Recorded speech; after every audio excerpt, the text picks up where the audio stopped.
Mardi 20 avril 1999, 10h32. Dans le sous-sol d'un joli pavillon de la banlieue tranquille de Denver, dans le Colorado, un état du centre des États-Unis, Dylan Klebold, 17 ans, et Eric Harris, 18 ans, se préparent pour aller à l'école. Dylan adore la chambre d'Eric. Si sa mère ne fouillait pas la sienne, il aurait exactement la même. Des tiroirs remplis d'armes et de munitions, des bombes artisanales par dizaines dans les placards, des antidépresseurs pour dormir et les murs couverts d'affiches du film Tueur-né, son préféré. Et comme Eric, il jouerait toute la nuit à Doom, ce jeu vidéo qui permet de massacrer des démons venus de l'enfer. Tous les deux assis sur le rebord du lit, ils écoutent les talons des chaussures de Catherine, la mère d'Eric, claqués sur le sol de la cuisine. Elle s'apprête à partir. Eric se lève et allume sa caméra. Devant l'objectif, Dylan réajuste ses cheveux mi-longs dans sa casquette de baseball noire et déboutonne sa chemise à carreaux. Sur son t-shirt noir, un mot s'inscrit en lettres rouges. Colère. Sur le sol, entre ses bottes militaires, sont posés plusieurs sacs de sport. Derrière la caméra, la voix d'Eric résonne d'un ton autoritaire. « Dis-le maintenant !» Dylan s'exécute. « Hé, maman, je dois y aller. Nous sommes environ une demi-heure avant notre petit jour de jugement. Je voulais juste m'excuser pour toute la merde que ça pourrait provoquer. Sachez simplement que je vais dans un meilleur endroit. Je n'aimais pas trop la vie et je sais que je serai heureux où je vais. Alors, je pars. Au revoir. » Dylan s'approche de la caméra, l'attrape et la retourne d'un geste brusque. Dans l'écran, Eric apparaît à son tour. Sous sa chemise à carreaux, un t-shirt blanc et ce message « Sélection naturelle ». Le regard fier et déterminé, le jeune garçon s'excuse brièvement et s'arrête net sur ces mots. « Voilà, c'est tout. Désolé. Au revoir. » Dylan retourne la caméra, colle son visage sur l'écran et répète « Au revoir. » Podcast Story. Dans les couloirs du lycée Columbine, Patty Nielsen, la jeune professeure d'art plastique, se faufile au milieu des centaines d'élèves qui sortent des salles de classe. En général, après son dernier cours de la matinée, Patty rentre toujours déjeuner chez elle. Mais aujourd'hui, c'est elle qui est chargée de surveiller la cafétéria. Dans l'escalier qui descend au rez-de-chaussée du bâtiment, des groupes d'élèves bloquent déjà les accès. Tous rejoignent le réfectoire. Patty joue des coudes et exige d'un ton autoritaire qu'on lui laisse le passage. En bas, dans l'entrée du bâtiment, l'immense horloge indique 11h06. Patty accélère le pas.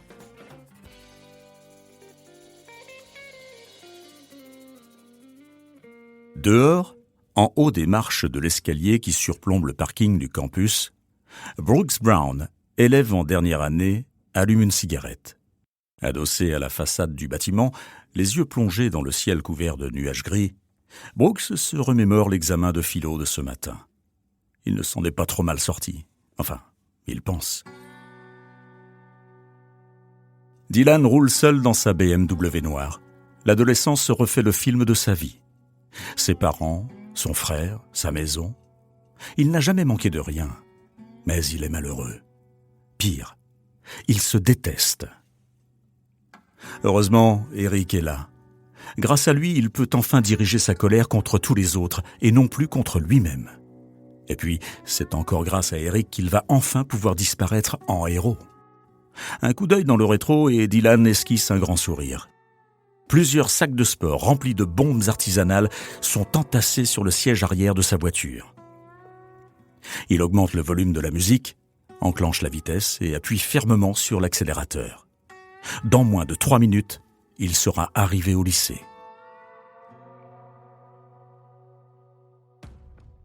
Toujours planté en haut des escaliers du bâtiment, Brooks Brown aperçoit la Honda grise d'Eric Harris se garer dans le parking sud. Il est en retard. Brooks écrase sa cigarette, attrape son sac et dévale les escaliers. Le heavy metal du groupe Rammstein résonne dans les enceintes de la voiture. La tête plongée à l'intérieur du coffre, Eric sort un sac de sport, puis 2, puis 3. Brooks s'empresse de lui rappeler l'examen de philo qu'il a raté ce matin. Mais Eric relève brusquement la tête et lui répond sèchement. « Brooks, je t'aime bien. Allez, va-t'en, rentre chez toi. » Le regard autoritaire d'Eric semble très clair. Brooks n'insiste pas. Il tourne les talons et se dirige vers la sortie du parking. À quelques dizaines de mètres de là, dans le parking adjacent des étudiants seniors, Dylan Klebold gare lui aussi sa voiture. Les deux véhicules, le sien et celui d'Eric, sont postés stratégiquement. Ils permettent de surveiller les deux principales sorties du rez-de-chaussée et offrent une vue parfaite sur leur cible principale, la cafétéria du lycée. Dylan attrape un sac de sport à l'arrière de sa voiture, claque la portière et rejoint Eric. Depuis l'extérieur, face au long mur vitré, les deux adolescents regardent les élèves entrer dans le réfectoire. Brooks Brown rentre toujours par le même chemin, South Pierce Street. D'un coup, une explosion retentit à quelques centaines de mètres de là. Le lycéen s'arrête et se retourne spontanément en direction du lycée. Dans sa tête, les mots d'Eric résonnent de nouveau. « Brooks, je t'aime bien. Allez, va-t'en, rentre chez toi. » Mais le son de l'explosion ne venait pas du lycée. Rassuré, Brooks reprend tranquillement le chemin de la maison. Sans doute des pétards. Eric Harris regarde sa montre. 11h13. Les deux sacs à dos remplis de bombes artisanales au propane qu'ils ont placés ce matin à quelques kilomètres d'ici ont dû exploser. Les pompiers et la police sont donc sûrement occupés. C'est le moment. Il attrape son sac et rejoint Dylan. Les deux adolescents, un sac de sport dans chaque main, se dirigent tout droit vers l'entrée de la cafétéria. C'est l'heure de pointe. Le réfectoire est bondé. Les chaises frottent le sol avec fracas. Les verres et les couverts s'entrechoquent. Entre discussions et grands éclats de rire, la cantine du lycée Columbine ressemble à n'importe quelle cantine du monde.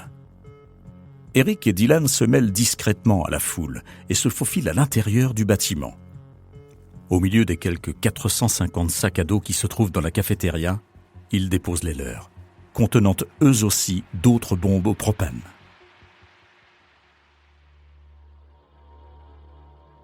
Eric pousse brusquement des deux mains la double porte battante et ressort tout sourire du bâtiment. Dans quelques minutes à peine, les bombes réduiront la cafétéria en ruine et la bibliothèque du dessus s'effondrera comme un château de cartes. Ce foutu lycée va définitivement disparaître. Eric et Dylan regagnent chacun leur voiture. Quand les bombes exploseront, les étudiants paniqués tenteront de fuir par là, par les parkings, juste devant eux. Ils pourront les allumer, comme les démons de Doom. Le regard fixé sur la porte de sortie du bâtiment, Eric Harris attrape son fusil de chasse et le pose sur le tableau de bord. Dylan Klebold tape nerveusement le canon en acier de son pistolet semi-automatique 9 mm sur le volant de sa BMW. Dans le centre-ville de Denver, Suzanne Klebold, la maman de Dylan, arrive chez Madame Miller. Suzanne, affectueuse et très engagée auprès des plus faibles, est spécialisée dans l'aide aux personnes handicapées. Elle leur fait la toilette, prépare les repas, s'occupe des tâches ménagères ou administratives. Madame Miller adore les mardis, parce qu'avec Suzanne, c'est toujours un moment doux et convivial. Sur la vieille horloge qui trône dans l'entrée de la maison, la grande aiguille vient de basculer. Il est 11h17. Sur le parking du lycée de Columbine, Eric s'impatiente. Les minutes passent et toujours aucune bombe n'a explosé. Pourtant, à l'heure qu'il est, il devrait déjà être en train de tirer des élèves en fuite comme des lapins. Il ouvre brusquement la portière de sa voiture et rejoint Dylan qui l'attend à quelques mètres. On se passera des bombes. Dylan enfile un long manteau noir, réajuste son couteau Cobra monté à sa ceinture, enfonce son cran d'arrêt dans sa poche droite, attrape un fusil d'assaut dans une main, un pistolet semi-automatique 9 mm dans l'autre et claque la portière de la voiture d'un violent coup de pied. De l'autre côté du parking, couteau de botte, machette à la cheville, carabine, fusil à pompe et pistolet, Eric est prêt. Casquette sur la tête, main gantée, lunettes de soleil et long manteau noir, les deux adolescents s'avancent, armés jusqu'aux dents, en direction du bâtiment. D'un coup, la voix d'Eric Harris résonne. « Go, go, go !» Il est 11h19. Sur la pelouse qui borde l'entrée ouest de l'école, Rachel et Castaldo, 2 jeunes lycéens, s'installent sous un arbre pour déjeuner. En voyant arriver Eric Harris et Dylan Klebold habillés comme dans Matrix, les 2 ados se sourient. Encore une grossière farce des étudiants de dernière année, se disent-ils en croquant dans leur sang. Rachel bascule en arrière et une balle en pleine tête. Puis une autre dans la poitrine et dans le bras et dans la jambe. Touché 4 fois par la carabine d'Eric, le corps sans vie de la jeune lycéenne gît dans une mare de sang. À ses côtés, Castaldo est lui aussi criblé de balles. À la vue des premiers cadavres, Eric et Dylan savourent. Jamais, depuis des années, ils n'ont été aussi heureux au lycée. À toute allure, ils grimpent les marches de l'escalier de l'entrée. De là, avec une vue d'ensemble sur les parkings et la sortie de la cafétéria, Eric exulte. Il retire son manteau, sort son 9 mm semi-automatique et tire dans tous les sens. Au loin, un étudiant s'écroule, puis un autre, puis encore un autre. Eric Harris éclate de rire. En bas de l'escalier qui rejoint la cafétéria, 2 lycéens touchés par une rafale de balles rampent pour se protéger. À l'agonie, ils appellent faiblement à l'aide. Dylan s'arrête, braque la pointe de son fusil de chasse sur le dos de l'un d'eux et répond lentement. « Bien sûr, je vais vous aider. » À bout portant, il tire.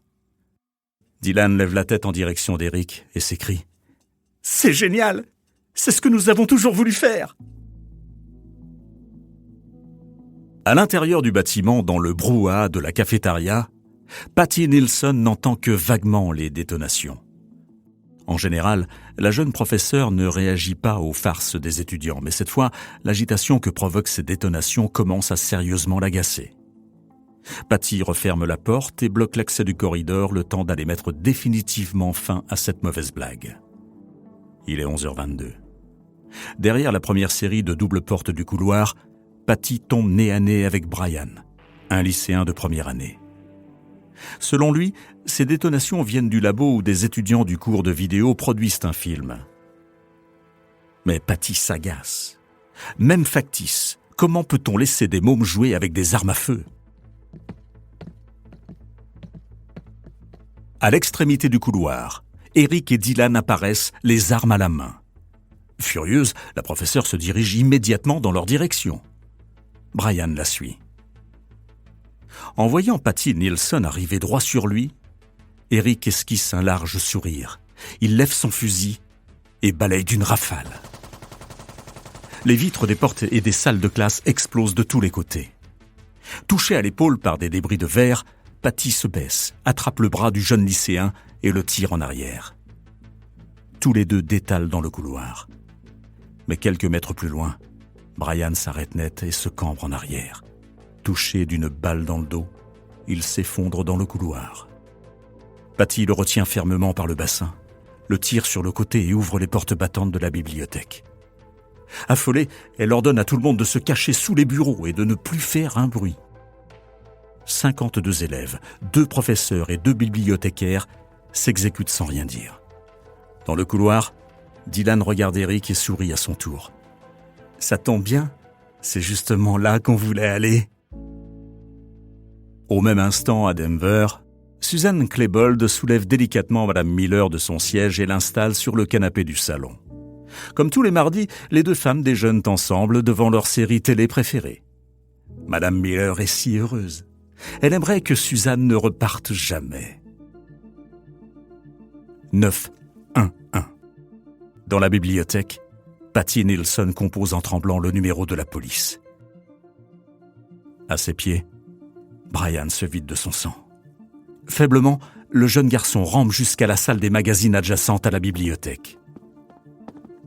Dans le couloir, le son des semelles des Rangers des 2 tireurs se rapproche. Patty lâche le combiné du téléphone et rampe aussi loin que possible sous le comptoir administratif. Essoufflé, terrorisé, son cœur bat à 100 à l'heure. D'un coup, les portes s'ouvrent. Devant elle, 2 pantalons militaires noirs passent lentement. Il est 11h29. Devant la télévision, Madame Miller éclate de rire. Suzanne Klebold sourit tendrement. C'est si rare de l'entendre rire. Mais Suzanne a l'esprit ailleurs, elle est préoccupée. Aujourd'hui, Dylan ne mange pas à la cantine, pourvu qu'il ait assez d'argent pour le déjeuner. C'est que maintenant, son petit ado de 17 ans mange beaucoup. Dylan déambule entre les rangées de tables et les ordinateurs.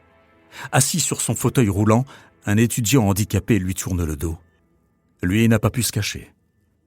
Dylan s'approche et pointe le canon de son fusil. Kyle Velasquez, 16 ans, s'effondre dans son fauteuil, une balle dans la tête, l'autre dans le dos. De son côté, Eric hurle en traversant la salle. « Debout tout le monde! Vous allez payer pour toutes les emmerdes que vous nous avez fait subir !» Les secondes passent. Personne ne se lève. Eric s'approche d'une table, se baisse d'un coup et d'une main ferme frappe 2 fois le rebord de la table avant de tirer au travers. Cassie Bernhall, 17 ans, qui était cachée en dessous, reçoit une balle dans la tête. À l'autre bout de la pièce, Dylan jubile. « J'ai trouvé un nègre !» Eric Harris tourne brusquement la tête et traverse la salle, la pointe de son fusil en avant. Le corps du jeune garçon est immédiatement criblé de balles. Dylan rigole. « Je ne savais pas que les cerveaux noirs pouvaient voler aussi loin. » Toutes les 30 secondes, Patty Nilsson entend le bruit sec du chargeur qui s'enclenche. Recroquevillée sur elle-même, la tête penchée à l'intérieur de ses cuisses tremblantes, elle se répète « La prochaine, c'est pour moi. » Les balles sifflent. Des adolescents poussent leurs derniers cris et les 2 lycéens armés exultent. En moins de 7 minutes, 10 élèves sont abattus dans la bibliothèque. L'odeur de brûlé qui s'échappe de la cuisine de Madame Miller fait bondir Suzanne du canapé. Elle traverse le salon en courant, attrape un torchon qui traîne et ouvre la porte du four en s'écartant. Son dessert est complètement raté. Navrée, Suzanne apporte sur une petite assiette les quelques cookies qu'elle a pu sauver. Madame Miller éclate de rire. Suzanne aussi. Il est 11h43. Sur le campus du lycée, les policiers encerclent le bâtiment.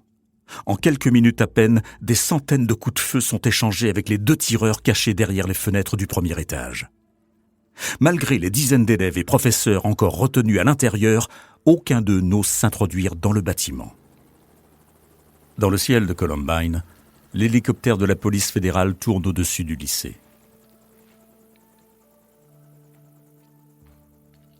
Il est 12h05.